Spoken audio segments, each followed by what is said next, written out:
12-year-old Kevin Pugh stood on the pitcher's mound. He squeezed a large red ball. Perspiration had gathered in dark semicircles on his WYCR TV T-shirt.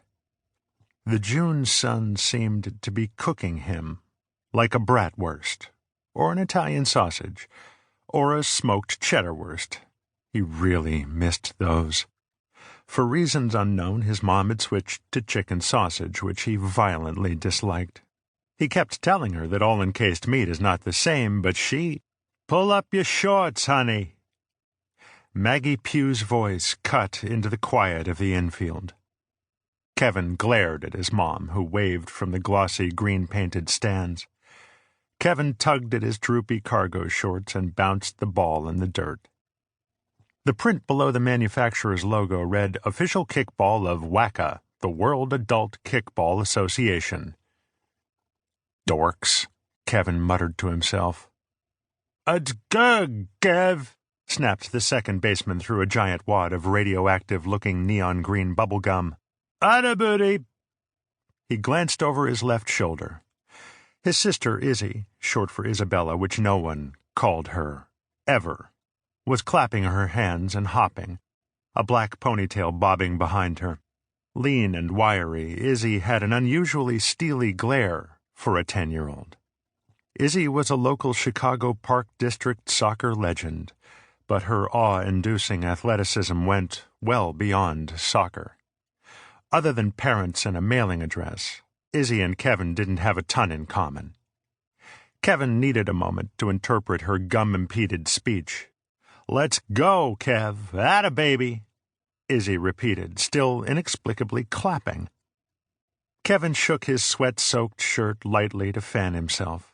A goose in left field honked. "Time!" called a booming voice behind him. "Time out!" Kevin's shoulders tensed. He heard his dad's footsteps approaching from the shortstop's position. Howie Pugh, former Chicago Bear, beloved WYCR football analyst and local sports demigod, was perhaps the most competitive human to ever walk the earth. No, the most competitive creature of any kind, mammal, sea slug, potted plant, whatever, to ever walk the earth. Kevin wiped sweat from his face with the back of his hand and turned slowly. Howie wrapped an arm around Kevin, engulfing him. "Get your head straight, Kev," he said gruffly. "It's the 6th inning, bases loaded, 2 out, the go-ahead run at home plate." Kevin scuffed his right toe in the dirt. "Thanks for the breakdown, Dad. I was expecting a hopeful sports cliché. When your back is against the wall, that sort of thing." "Not an appropriate time for the sarcasm, Kevin," Howie spat. "What's the matter with you?" For one thing, it's like 1,000,000 degrees, Kevin said, staring into his dad's eyes. "And if you haven't noticed, they are now intentionally kicking at me because I suck at kickball, and they know I won't catch the ball.